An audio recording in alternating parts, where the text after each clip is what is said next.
Jueves 4 de agosto del 2022, bienvenidos amigos y amigas a Noticias 7, muy buenos días con nuestros compañeros Andrea, Carolina, Lautaro, qué bueno contar con ustedes en esta mañana y hoy tenemos importantes noticias que compartir con ustedes amigos televidentes. Carolina, hoy la Asamblea va a definir el futuro de la ley polémica a propósito del uso progresivo de la fuerza o legítimo de la fuerza. Así es, hola, ¿qué tal Vero? Amigos televidentes y radio escuchas, en pocos minutos a las 8:30 de la mañana se instalará el pleno de la Asamblea para el debate definitivo de esta norma que se dice, pues no hay los votos para ratificarse en lo que ya había aprobado el pleno, así que se acogerán las observaciones del presidente de la República, pero vamos a comentarles más del contenido de esta norma más adelante. Correcto, estaremos revisando esta información. Lautaro se anunció algunos ajustes en la metodología de las mesas de diálogo que se mantienen en este momento o en estos días a propósito de la petición de ciertas organizaciones sociales de la CONAIE con el Ejecutivo del Gobierno. Justamente, Vero, buenos días. Carolina, Andrea, amigos televidentes. Sí, se mantienen los 5 días de sesiones en cada una de las mesas, pero lo que cambia es el tiempo en lo que se lo hace. Ya no es un día cada jornada, sino que será alternado. Le vamos a explicar por qué se debe este cambio y cómo va a ser de aquí en adelante. Correcto, Andrea, hoy tendremos un contacto muy especial con nuestro compañero Byron Galarza, quien está disfrutando de China. Y disfrutando, digo entre comillas, porque también hay algunas tensiones por la visita de Nancy Pelosi, etcétera. Muchos aspectos que vamos a conversar con él. Así es, ¿cómo estás, Vero? Amigos, quienes nos sintonizan a través también de nuestras redes sociales y a través de Pública FM. Así es, el día de hoy nosotros haremos contacto con Byron Galarza, quien se encuentra en China, y vamos a hablar con él sobre todo de la visita que hizo Nancy Pelosi, la presidenta de la Cámara de Representantes de Estados Unidos a Taiwán, que ocasionó algunas tensiones entre China y Estados Unidos. Correcto. Hacemos también una invitación, amigos televidentes, para que nos puedan sintonizar a través de www.eltelegrafo.com.es, Radio Pública FM y a través de nuestras redes sociales. Iniciamos. Bienvenidos.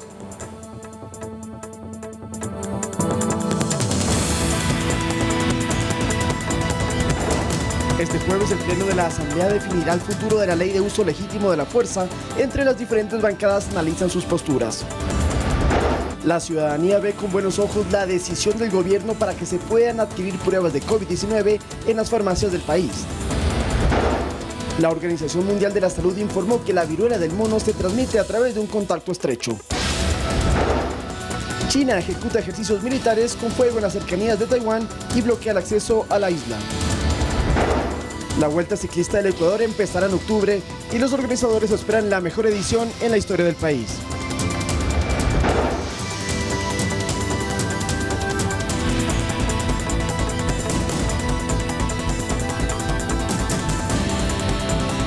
Vamos con el detalle de la información, amigos televidentes. Este jueves el Pleno de la Asamblea definirá el futuro de la ley de uso legítimo de la fuerza. Entre las diferentes bancadas analizan sus posturas. Vamos enseguida con la nota. La propuesta de la Comisión de Seguridad es ratificarse en 20 de las 21 objeciones hechas por el presidente, pues aseguran que de no hacerlo, la ley podría caer en vicios de inconstitucionalidad. Y eso pone en riesgo una ley tan importante y de tanta necesidad para nuestras instituciones vinculadas a la seguridad. Y apuntan a la tarea de las Fuerzas Armadas en el control de la seguridad ciudadana, no solo en estados de excepción, sino en un estado de emergencia.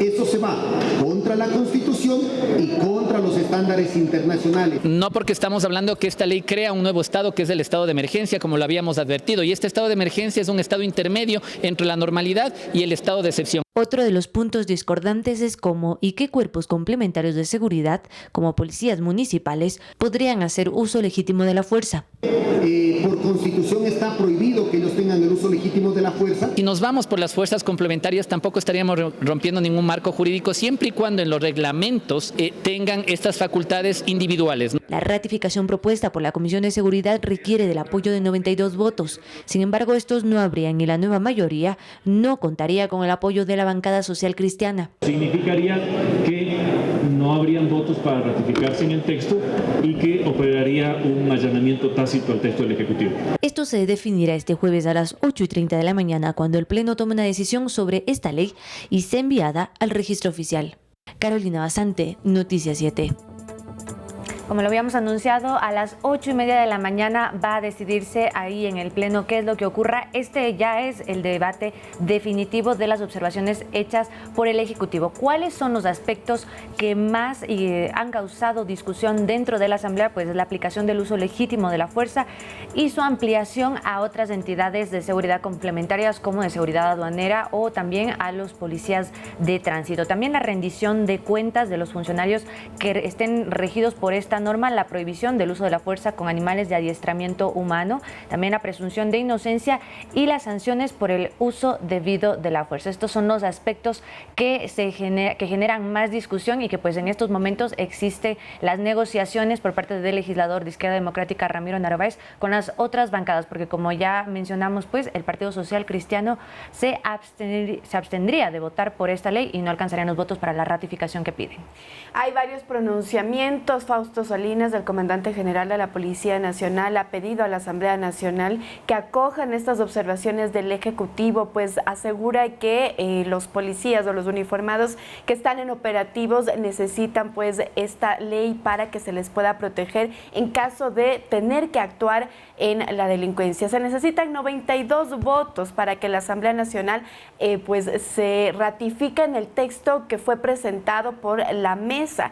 Ramiro Narváez ha dicho que si es que se acepta estas objeciones de parte del Ejecutivo, podría luego declararse inconstitucional el texto, este documento legal. Hoy veremos entonces y habrá un debate álgido dentro del Pleno del Legislativo para poder pues mirar si es que se acogen las observaciones del Ejecutivo o se ratifican en el texto anterior. Ayer, por ejemplo, se pronunció el ministro del Interior, Patricio Carrillo, y lo que dijo es que en este año 44 policías han sido asesinados por las mafias, por las organizaciones narcodelictivas, y también ha ratificado que este uso legítimo de la fuerza es muy importante para ellos porque los policías están capacitados en el tutelaje de los derechos y que además entregarle el uso legítimo de la fuerza a las fuerzas del orden, valga la redundancia, es una manera de que la población le dice al Estado que los proteja ante la crisis de seguridad que estamos viviendo.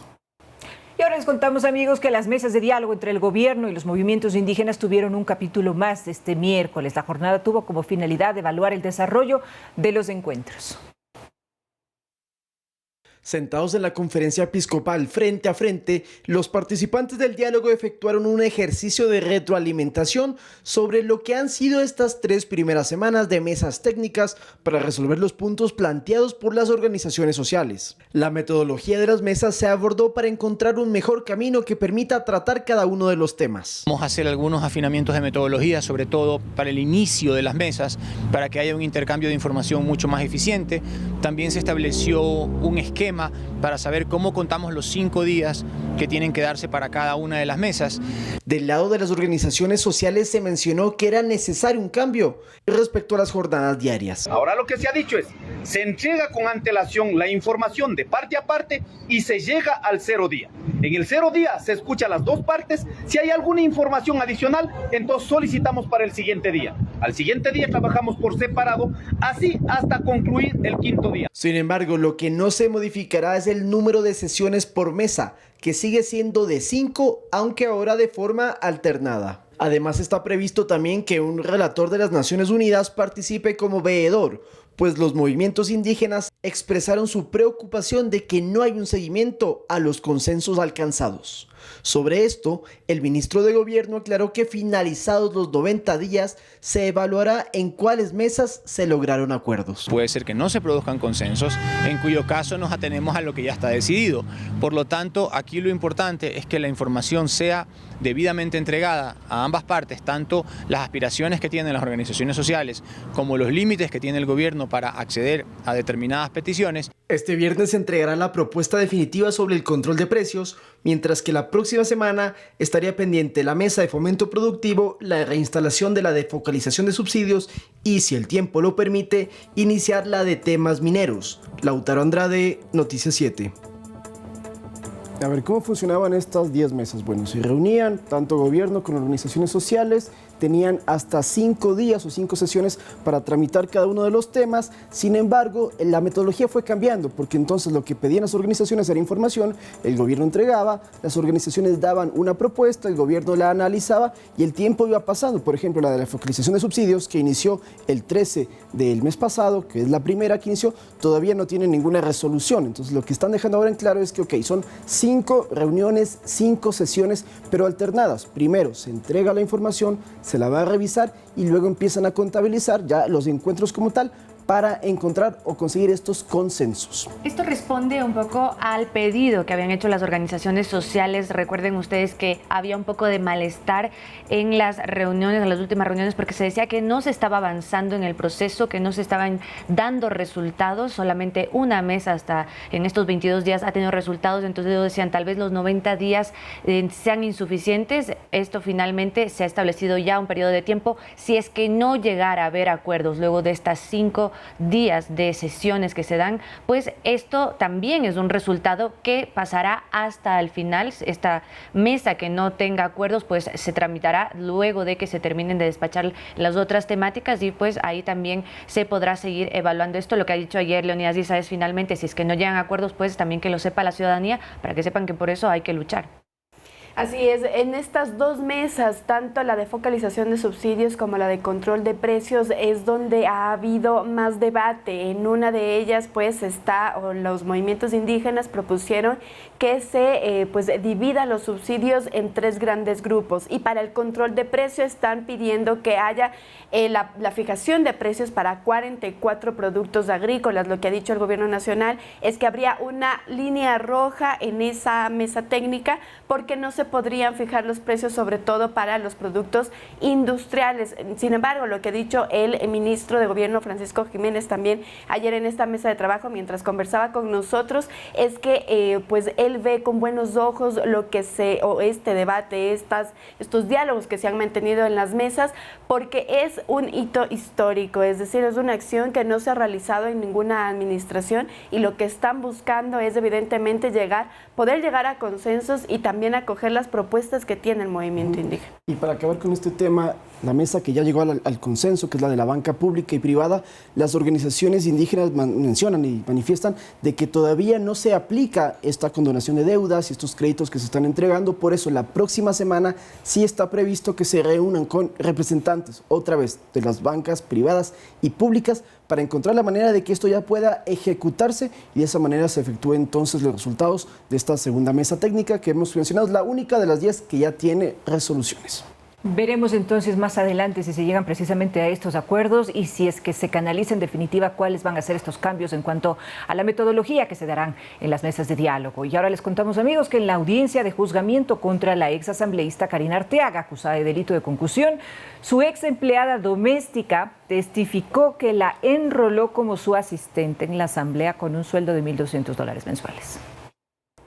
Son varios testimonios que acusan a la ex legisladora Karina Arteaga de haber solicitado a sus colaboradores parte de sus sueldos para mantener sus cargos. Pero el que más asombra es el de Freya Orellana, empleada doméstica de Arteaga, a quien le hicieron firmar unos documentos para supuestamente afiliarle al seguro, pero fue enrolada como asistente legislativa, función que nunca cumplió. Sí fui utilizada porque realmente enrolarme en la asamblea sin yo saber. Los $1,200 mensuales que recibía de la asamblea, según su testimonio, era para pagar deudas de Arteaga, ya que ella solo recibía $50 semanales por el trabajo doméstico que cumplía en la casa de la ex asambleísta en Chone. Ese dinero que llegaba a mi cuenta era para pagar las tarjetas de la señora Karina Arteaga y de don Arturo Álava. Pero la defensa de Karina Arteaga desestima estas acusaciones. Jurídicamente la señora trabajó en la asamblea, no hay prueba en contrario. Pero era la empleada doméstica de la señora Arteaga. Tenía 2 trabajos, ella ya lo dijo.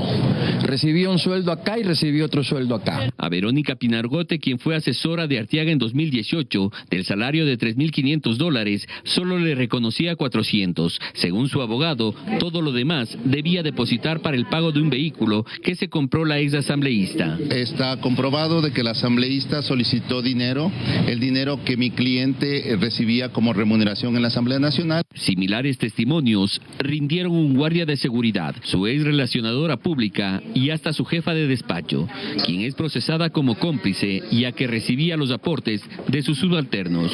Ese dinero era para compra de tickets aéreos del asambleísta, para pago de alícuotas del departamento donde ella vivía. Además de los testimonios del fiscal subrogante Wilson Toainga, presentó 24 pruebas documentales y aseveró que el delito de concusión se realizó mediante violencia o amenazas, agravante con el que solicitó imponer a Karina Arteaga, ex legisladora de Alianza País, una pena privativa de libertad de 5 a 7 años. Desde el 2019 hay 4 procesos contra exasambleístas que también están acusadas de haber pedido estos diezmos. ¿Y a qué se refieren con estos diezmos? Es decir, contratan a una persona y les daban solo una parte de lo que les correspondía de su sueldo y la otra evidentemente la utilizaban para sus fines personales. Eso es lo que hemos escuchado en el caso de Karina Arteaga, pero en el 2019, como les comentaba, pues ya estaba el caso de Norma Vallejo. También luego se hizo público una acusación en contra de la ex asambleísta por Alianza País, María Alejandra Vicuña, luego Karina Arteaga, y finalmente se conoció también un proceso sobre Nidia Vélez, que también fue ex asambleísta por Alianza País. Ahora bien, el tema de Karina Arteaga es bastante profundo porque no solamente tiene una acusación, sino son varias, y de hecho no solamente desde que ella fue legisladora en el periodo anterior, sino también se menciona que cuando ella trabajaba en el Ministerio de Educación también solicitaba estos diezmos a sus colaboradores. En esa época, era entre el 2017 y 2018, decían que estas aportaciones que ella decía eran para su movimiento político, en ese entonces de Alianza País, eran de $20. Pero luego, cuando fue asambleísta, pues una de sus ex colaboradoras, Verónica Pinargote, decía que le cobraba $2.781 para que conserve su trabajo, en teoría, y esto era depositado en la cuenta del esposo de Arteaga para pagar la cuota de un auto, de un vehículo. Esto fue también analizado dentro del Parlamento. Sin embargo, el esposo de Karina Arteaga, que también formaba parte de este proceso, pues sobreseído por las autoridades, por la justicia. Y ella decía que de ese monto que percibía el sueldo, solamente se quedaba con $400. Entonces hagan el cálculo de cuánto entregaban.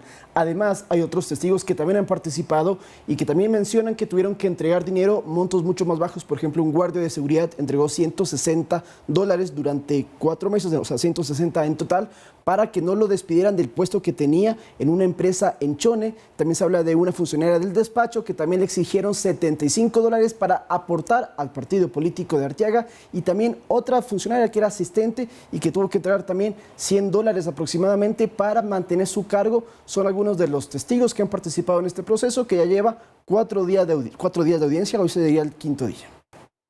Muy bien, nosotros hacemos una pausa, amigos televidentes, y cuando regresemos tenemos un informe de nuestro compañero Byron Galarza desde China, ya que allí, por ejemplo, se realizan ejercicios militares con fuego real en las ceremonias de Taiwán, y así se bloquea precisamente esta situación de posible invasión o posible conflicto. Así que les contaremos los detalles cuando regresemos de la pausa de esto y otras noticias también de interés general. Ya regresamos.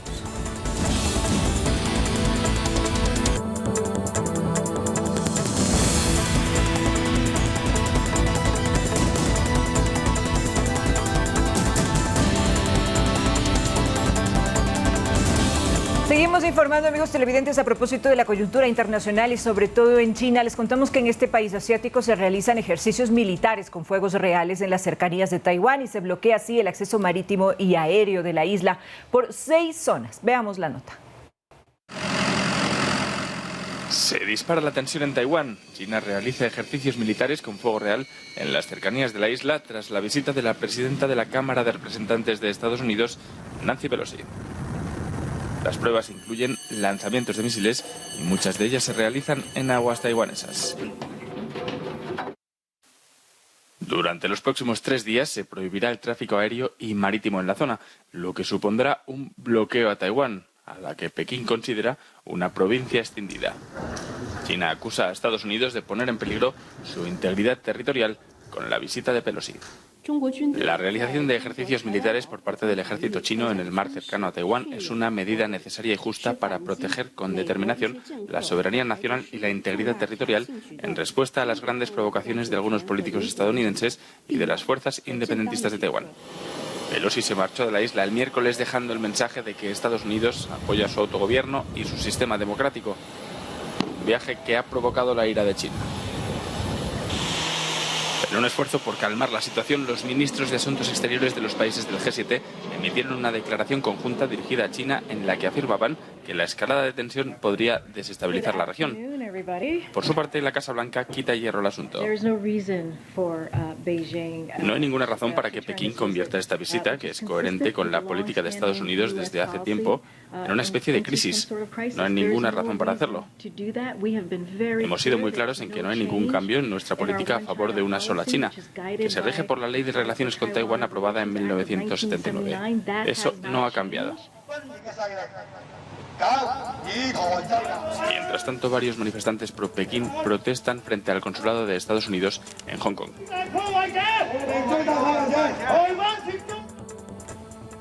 Y como lo habíamos anunciado, vamos a hacer contacto con nuestro compañero Byron Galarza, quien se encuentra en China, precisamente para saber cómo pues ha escalado esta tensión en el país asiático. Muy buenos días aquí, buenas noches allá, Byron. Cuéntanos cómo ha sido esta semana desde que pues Nancy Pelosi pisó Taiwán. Otra vez, digamos, se reabrió esta discusión entre China y Taiwán. Hola Andrea, Verónica, Carolina y Lautaro televidentes, pues buenas noches de la ciudad de Yan'an, a 1.680 kilómetros de Beijing, de la capital. Estamos en la provincia de Shanxi, haciendo una de las actividades con otros colegas periodistas. Pues bien, el gobierno de Pekín, de Beijing, ha sido muy enfático en manifestar su desacuerdo con la visita de Nancy Pelosi. De hecho, para ellos China es una sola y única. Y esto tiene que ver también con lo que ha dicho el secretario de Naciones Unidas, Antonio Guterres, que también se ha ratificado en el acuerdo que la Asamblea Nacional Permanente de Naciones Unidas en el año 1971 ya había hablado del estatus de una sola China, en referencia a Taiwán. Efectivamente, con Taiwán hay una diferencia desde el año 1949. Cuando la revolución de Mao triunfó aquí en China. Desde allí hay una situación bastante tensa con los Estados Unidos, solo para darles una referencia. Estados Unidos no tenía embajada en Beijing sino hasta el año 72, por más o menos por ahí, cuando Deng Xiaoping, el presidente de la época, tuvo una reunión cara a cara con el presidente Richard Nixon, y desde allí la embajada de Estados Unidos pasó de Taipei, en Taiwán, a Beijing, la actual Pekín. Pues bien, estos ejercicios militares efectivamente estaban programados. Es un ejercicio militar, yo diría, de una demostración de fuerza de que China está preparada para cualquier cosa. Sin embargo, ayer tuvimos una conversación con varios funcionarios de la Cancillería china, secretarios relacionados precisamente al sudeste de Asia, en el caso de Asia-Pacífico para ellos, de las regiones autónomas de Macao, Hong Kong y por supuesto también Taiwán. Y ellos han sido muy enfáticos en decirnos a los periodistas que China no busca un enfrentamiento militar, ni mucho menos. Sin embargo, sí quiere hacer respetar a la comunidad internacional, pero sobre todo hacerle saber a Estados Unidos su molestia y su contrariedad por la visita de la señora Nancy Pelosi a Taiwán, que a pesar de que fue una visita muy corta, esto pues evidentemente ha molestado a las autoridades de Beijing y sobre todo ha mostrado su extrañeza y su molestia, reitero, porque hace un poco más de una semana el presidente Xi Jinping y el presidente Joe Biden hablaron telefónicamente más allá de unos 50 minutos, y entre los temas tratados estaba precisamente esto, el tema de Taiwán y la eventual, en ese entonces, posibilidad de que la señora Nancy Pelosi visite Taiwán, como realmente lo ha hecho. Ahora, ¿hasta cuándo durarán estas maniobras militares? Pues hasta este fin de semana. Este domingo ya se retirarán los buques de guerra, las naves, incluso un inmenso portaaviones, el más moderno del mundo, que tiene más o menos como 4.000 tripulantes adentro y tiene capacidad de transportar alrededor de unos 50 cazabombarderos tipo Sukhoi 25. El mapa que ustedes ven ahí es por donde están haciendo las maniobras navales en este caso, ¿no? Los puntitos rojos efectivamente son donde está parte de la flota china, que está haciendo fuego real, efectivamente ha usado fuego real para hacer ensayos, digamos, pruebas de su capacidad operativa y saber si efectivamente en caso de un conflicto cómo podrían actuar. Ya lo ha dicho la vocera de Exteriores de la Cancillería china, que estuvo hace pocos en ese video que ustedes han visto, pues que lo que quiera demostrarle China al mundo y en Estados Unidos especialmente, que China está consciente y muy clara de su papel y que nunca ha cambiado su línea política en torno a Taiwán. En ese sentido, Byron, te saludamos primero. Muy buenos días aquí, noches para ti. ¿Qué es lo que quieren los Estados Unidos? ¿Cuál es la posición de los Estados Unidos? Porque tú has sido muy claro en contarnos qué es lo que China está manifestando y cuál es la postura de China. Pero ¿y los Estados Unidos qué quiere con esto? Bueno, de lo que se ha escuchado aquí, por ejemplo, el embajador norteamericano en Beijing fue llamado inmediatamente por la Cancillería china para que dé explicaciones.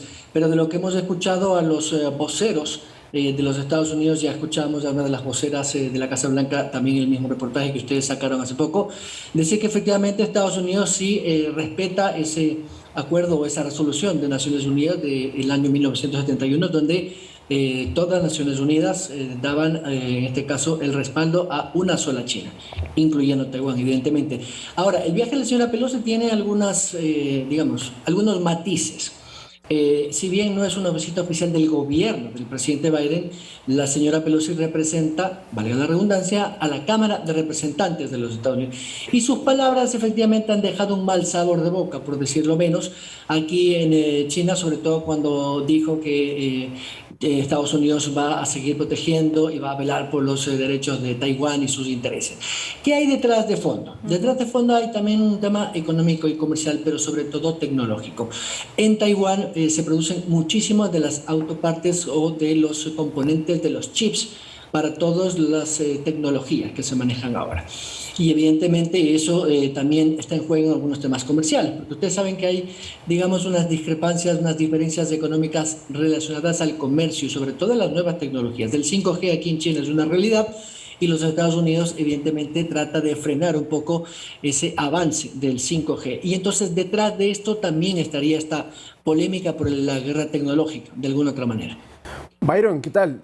Y para entender lo que está sucediendo allá en China y para poder conocer cómo es la vida diaria de las personas durante estos días, que había las tensiones de que podía haber enfrentamientos, de que podía haber esta incursión armada, ¿cambió un poco la dinámica del ciudadano común en las calles o es un tema que más bien es netamente militar y no le compete a la población?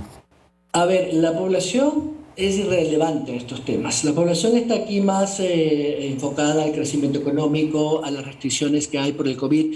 Por ejemplo, hoy yo estoy en una provincia donde no hay tantas restricciones como en Beijing. En Beijing, por ejemplo, todos los ciudadanos extranjeros o residentes permanentes tenemos que hacernos una prueba cada 48 horas, una prueba de ácido nucleico, que es en la boca, en la laringe, básicamente.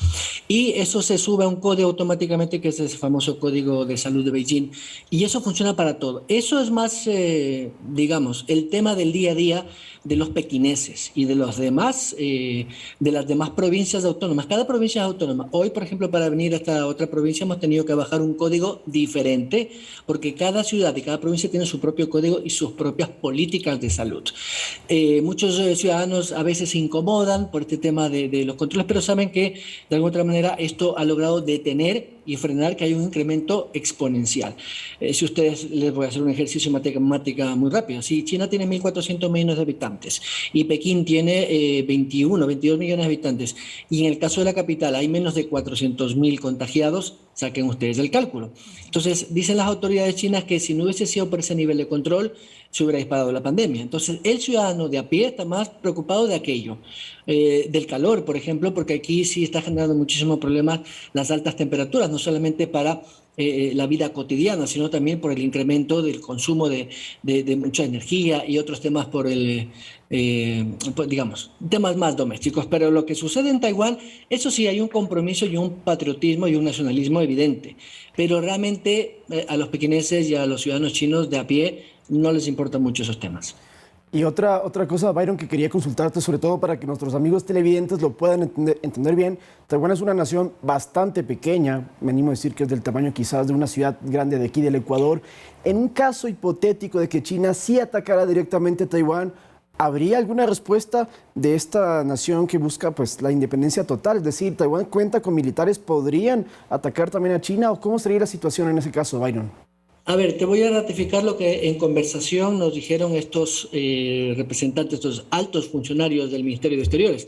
A China no le interesa la guerra ni va a ir a la guerra. Eso ha sido muy, muy claro y contundente. Si ustedes ven la entrevista que dio el embajador chino en Washington a la CNN, también lo ha ratificado exactamente lo mismo. Es decir, no hay ninguna posibilidad de que haya un enfrentamiento militar. Eso sí, quiero ser muy enfático porque eso lo han dicho las autoridades chinas. Lo que sí, evidentemente, la demostración de fuerza con estos ejercicios militares puede generar algo de nerviosismo en los mercados financieros, en las bolsas de valores del mundo, etcétera. Pero de allí a que podamos hablar de que esto es un escenario prebélico, no, en ningún momento. Y solamente para que tengas una idea, Taiwán tiene 210 millones de habitantes, yo me acabo de enterar ayer. Es una isla muy grande. Claro, no podemos comparar con China, que tiene 1.400 millones y su ejército, me refiero a la China continental, tiene más de 5 millones de soldados. ¿No? ¿Qué decir de su armamento? Pero bueno, esto no es un diálogo pequeña, ¿no? militar. En superficie tienen, creo que son 35.000 kilómetros cuadrados. No, es una isla bastante grande. Sí, es bastante grande la isla. Es más, de hecho me decían que hasta hace poco había vuelos de intercambio China continental, Taiwán, con familiares, para turismo, para intercambio. Incluso hay un intercambio comercial importante entre empresas de Taiwán y las empresas de China, porque recordemos que los gigantes tecnológicos, Alibaba, incluso Tesla tiene la mayor fábrica del mundo en Shanghai. Ahí produce el 45% de todos los autos Tesla. Aquí uno ve el Tesla como nosotros vemos allá un Aveo. Así de importante es la marca Tesla aquí. Entonces hay un intercambio económico muy importante entre Taiwán y China, de las empresas. Entonces hay demasiados vínculos económicos como para pensar que va a haber una escalada bélica en lo absoluto.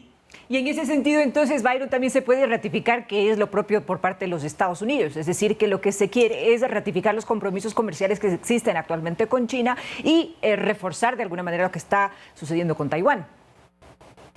Digamos que sí, algunos analistas, depende también qué analistas uno observe, ¿no? Uno cuando está aquí en China, evidentemente observa a los analistas de los medios de comunicación chinos, que tienen otra visión. Uno ve la CNN, BBC, Reuters, las demás agencias internacionales, y la visión de allá es, digamos, occidental, como tiene que ser una lógica, ¿no? Pero hay más allá de estos temas de geopolítica también algo muy, muy relacionado a esas relaciones tensas que ha habido por el tema económico entre China y Estados Unidos desde hace mucho tiempo. Acuérdense lo que pasó con el presidente Trump, que incluso tuvo un serio conflicto legal con Huawei. Que incluso se enjuició, no es principal función. A propósito, visitamos Huawei. Déjeme decirle que es un monstruo tecnológico. Lo que Huawei hace en el mundo es una cosa impresionante. Algún rato se lo vamos a contar en un reportaje, pero para volver a tu pregunta, Verónica, hay muchos matices que tiene este tema. No es simplemente Taiwán porque visitó a la señora Pelosi, que a propósito el señor Donald Trump la ha calificado de loca, lo cual ha generado hasta risas y un poco de sarcasmo aquí al interior, digamos, en los corrillos, en las conversaciones que tienen los chinos, porque claro, si un expresidente le llama loca a una representante de una función del Estado, evidentemente, pues para ellos ni ellos mismos se toman en serio, vamos, que va por ahí la broma. Pero más allá de ese tema, como les digo, no es solamente el tema político de la visita de la señora Pelosi, que sí ha molestado muchísimo a China, porque para China el tema de Taiwán es un tema de China, no del resto del mundo. Correcto. Y evidentemente es un desaire de la señora Pelosi, ¿no? Correcto. Muchísimas gracias a nuestro compañero Byron Galarza desde China con este informe muy importante acerca de la situación que se está viviendo a propósito de la visita de Nancy Pelosi a Taiwán. Estaremos muy pendientes también acerca de tus informes, de tus reportajes, que nos cuentas mucho la cotidianidad, cómo se vive en las ciudades principales de China, la filosofía, la religión y todo este engranaje de la vida cotidiana de uno de los países más importantes del mundo. Muchísimas gracias, nuestro querido Byron. Te saludamos desde el Ecuador, te deseamos lo mejor y próximamente estaremos nuevamente contigo, seguramente en un encuentro de esta naturaleza en vivo y en directo. Muchísimas gracias. Gracias. Como dicen aquí, Xie, que significa muchas gracias. Muy bien. Los Huawei de Byron, ¿no? Que nos va a traer a todos. Hacemos una pausa, amigos televidentes. Cuando regresemos, la ciudadanía ve con buenos ojos la decisión del gobierno para que se pueda adquirir pruebas de COVID-19 en las farmacias del Ecuador. Ya les contamos los detalles.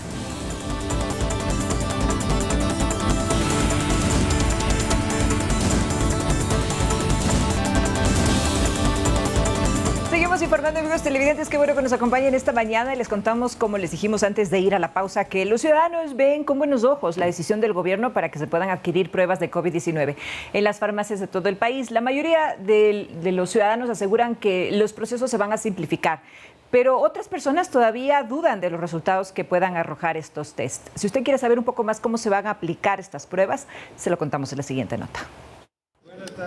Autoridades que conforman el COE nacional decidieron liberar la venta de pruebas para detectar el COVID-19, es decir, que los test se puedan vender al público en general en las farmacias. Esto es bien visto por la ciudadanía. Es más facilidad para poderse uno hacer la prueba y no estar haciendo cola ni dependiendo de un centro médico en especial. Está bien para que la gente acceda. El problema está en que vayan a falsificar. ¿Cree usted que sí son confiables estas pruebas? Hasta mientras tengan los códigos y el registro de ARSA. Sin embargo, también hay quienes no confían en los test y prefieren realizarse una prueba en un hospital. Todas las pruebas son como que no tan seguras. O sea, cuando uno se hace en el hospital como que tiene más seguridad. Aún no se han informado cuánto costarán estas pruebas, pero frente a esto, la ciudadanía ya adelanta criterios. ¿Cuánto usted estaría dispuesta a pagar por una prueba COVID? Mínimo unos 5, más no. Entre 6, 8 dólares. Unos 15 dólares, creo que no debe ser más. 30, 40 dólares tal vez. Pero ¿cómo funcionan estas pruebas? Primero usted deberá lavar y desinfectar bien sus manos, leer el instructivo, abrir el hisopo y colocárselo en los 2 orificios nasales, introducir el hisopo en el frasco que viene adjunto a la prueba y presionar varias veces para que la muestra se mezcle con el líquido, mismo que deberá colocar en la prueba final. Minutos después tendrá el resultado. El Ministerio de Salud junto al ARSA trabajan en un sistema de monitoreo a través de códigos QR para que el usuario registre el resultado del test. Y la persona puede ingresar su identificación, lugar de residencia, que nos importa mucho para el tema de los cercos, y la fecha de inicio de los síntomas y el resultado. Edison Saavedra, Noticias 7. Bueno, los gremios de médicos han visto con buenos ojos esta posibilidad de que se pueda abrir al mercado y que los ciudadanos en general puedan adquirir estas pruebas de antígenos. Lo que se ha dicho es que estas tienen que tener los lineamientos establecidos y también las recomendaciones de cuándo tiene que hacerse una persona estas pruebas. Por ejemplo, se ha dicho que de presentar síntomas tiene que esperarse de 24 a 48 horas para que se pueda hablar de una efectividad confiable. Y además que los costos también tienen que ser asequibles. En otros países una prueba de este tipo cuesta entre 3 y 8 dólares. Veamos aquí también, una vez que el COE nacional ya tenga los lineamientos y también se establezca con el ARSA qué pruebas podrán venderse, porque ojo, que también advertían esto, y es que pueden haber muchas marcas y quizá no todas confiables. Por eso, una vez que ya se establezcan los parámetros, pues estaremos todos atentos para también recomendarles cuáles son las que tienen mayor efectividad. Y tiene que haber una capacitación también, una especie de inducción a la población de que lo pueden hacer. Estamos viendo en pantalla, por ejemplo, una dramatización de cómo sería realizarse una prueba bueno, no fue de dramatización, antígenos. que fue real, que se la Pero hizo. yo tengo mis dudas de qué tan real, porque el resultado no fue el que esperábamos. Habrá que ver si lo hizo exactamente bien, pero como parte curiosa de este tema, en YouTube hay varios videos explicativos, tutoriales de cómo hacerse la prueba, inclusive nuestra compañera. Por eso tengo mis dudas de la efectividad. Una prueba de antígenos en un laboratorio actualmente cuesta entre 20 a 30 dólares, depende del lugar, y te entregan los resultados luego de 1 hora. Si lo haces de manera propia uno mismo, son 15 minutos que debes esperar para conocer el resultado. En el caso de la persona que estamos viendo en pantalla, le dio negativo, sin embargo tiene síntomas que nos hace sospechar si dieron o no COVID. Ahora también hay que aclarar, y esto es importante, que en las farmacias no se van a realizar las pruebas, se van a vender las mismas. Sí. Entonces esto es importante que la población sepa que no es que va a ir a una farmacia y le van a realizar ahí la prueba de antígenos. Y también es importante aclarar que esta prueba no le permite a uno, por ejemplo, la excusa para el certificado laboral. Eso se ha dicho, que si una persona tiene síntomas, se hace esta prueba, presenta un positivo, pues tiene que hacerse obligatoriamente una prueba PCR, que es el justificante para el permiso laboral. Lo único que va a hacer que esta prueba, digamos, es darle evidentemente a usted pues la tranquilidad o no de estar o no con COVID, y además poder aislarse completamente de las personas. Recordemos que actualmente hay pues una sugerencia de aislarse 5 días si es que no se tiene síntomas, y si es que se tiene síntomas hasta que paren los mismos, y luego de eso incluso usar obligatoriamente la mascarilla, es lo que ha recomendado el COE Nacional. Y autoridades establecieron que el esquema completo de vacunación ahora constará de 2 dosis más, el refuerzo. Estamos hablando de las 2 dosis iniciales y el refuerzo. No, serían, bueno, las 2 iniciales más un refuerzo, o sea, 3 dosis. 3 dosis. Y la cuarta dosis sería todavía facultativa, digamos, no está dentro del carnet como tal. Correcto, y por eso precisamente vamos a hacer un contacto con nuestro compañero Edison Saavedra, quien se encuentra en el centro de inmunización ubicado en el Colegio Benalcázar, esto es al norte de la ciudad de Quito, para que nos cuente precisamente cómo se desarrolla este proceso. Adelante, Edison, buenos días. Compañeros, amigos televidentes, buenos días. Nos encontramos aquí en el Colegio Benalcázar, en el norte de la capital, para conocer cómo avanza la jornada de vacunación. Recordemos que las autoridades del Ministerio de Salud señalaron en días pasados que ahora el esquema completo de vacunación consta de 3 dosis, es decir, 2 dosis básicas más la primera dosis de refuerzo. Nos encontramos en estos momentos con la doctora Estefanía Villarreal, encargada de este centro de inmunización. Doctora, buenos días. Coménteme cómo avanza la jornada de vacunación en este punto. Buenos días. En realidad en el Colegio Benalcázar tenemos una muy buena acogida de las vacunas. Estamos vacunando alrededor de 1.500 a 1.800 dosis diarias. De EDAS ya muy pocas dosis son primeras y segundas dosis. Seguimos con las dosis de refuerzo, que son las dosis que más estamos vacunando, entre ellas la cuarta dosis. Recordemos que los adultos mayores de 18 años están colocándose ya la cuarta dosis o la segunda dosis de refuerzo 4 meses después a los pacientes mayores de 50 años de haber recibido su tercera dosis y 5 meses después a los pacientes menores de 50 años, entre 18 y 50 años, para recibir su dosis de refuerzo. Recordemos que los niños menores de 12 años solo necesitan su primera y su segunda dosis y los chicos de 12 años hasta los 17 años, 11 meses, 29 días ya se pueden acercar a recibir su primera dosis de refuerzo, es decir, su tercera dosis. Las autoridades mencionaron que ahora el esquema completo de vacunación consta de 3 dosis. ¿Ha habido una afluencia específicamente para la primera dosis de refuerzo, es decir, la tercera dosis? Sí, afortunadamente la mayoría de la población ya se está colocando sus dosis de refuerzo. Entre ellas, las que más colocamos, como le insisto, son las segundas dosis de refuerzo, pero igual todavía seguimos con un número significativo de personas que se vacunan a diario la tercera dosis o primera dosis de refuerzo, más o menos alrededor en este punto de 500 personas diarias. ¿Se les está entregando también su carnet donde consta las dosis que se han colocado? Así es, les estamos entregando un carnet en donde ya consta hasta la cuarta dosis. En este carnet se les está colocando. Recordemos que también se pueden descargar en nuestra página los certificados de vacunas con el código QR. Entonces es importante que la población conozca que este certificado es el que les puede servir también para algún trámite si es que llegan a perder el carnet que se les entrega en la vacunación. Doctora, por favor, recalquemos a la ciudadanía la importancia de aplicarse las dosis contra el COVID-19. Claro, recordemos que estamos hoy en día nuevamente viviendo un poquito de contagios nuevamente de COVID, que tenemos que vacunarnos, que es la única forma de prevenir. Acudamos, por favor, a todos los centros de salud, a todos los puestos, de vacunación, a colocarnos la segunda dosis de refuerzo, que es muy importante, y la tercera dosis también, por favor. Doctora, muy amable, muchas gracias. Sí, así es, compañeros. Recordemos que este centro de vacunación abre desde las 8 de la mañana hasta las 3 de la tarde. Pueden acercarse aquí a colocarse sus dosis de refuerzo y es importante para no contagiarse de COVID-19. Eso es todo lo que podemos informar, compañeros. Buenos días.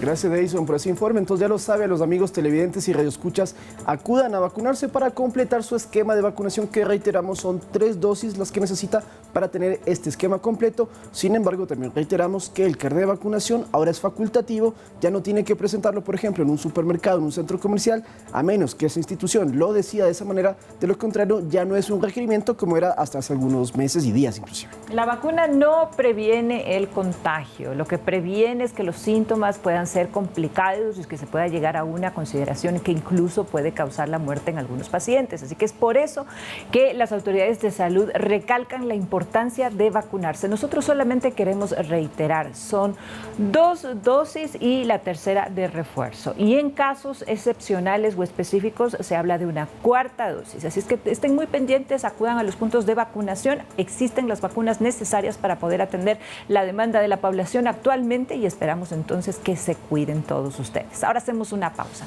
Después de la misma, todos los detalles del máximo evento ciclístico del país que va a recorrer 8 provincias. Y precisamente es un recorrido estimado de 1.640 kilómetros según la exigencia de la Unión Ciclística Internacional. Ya les contamos los detalles.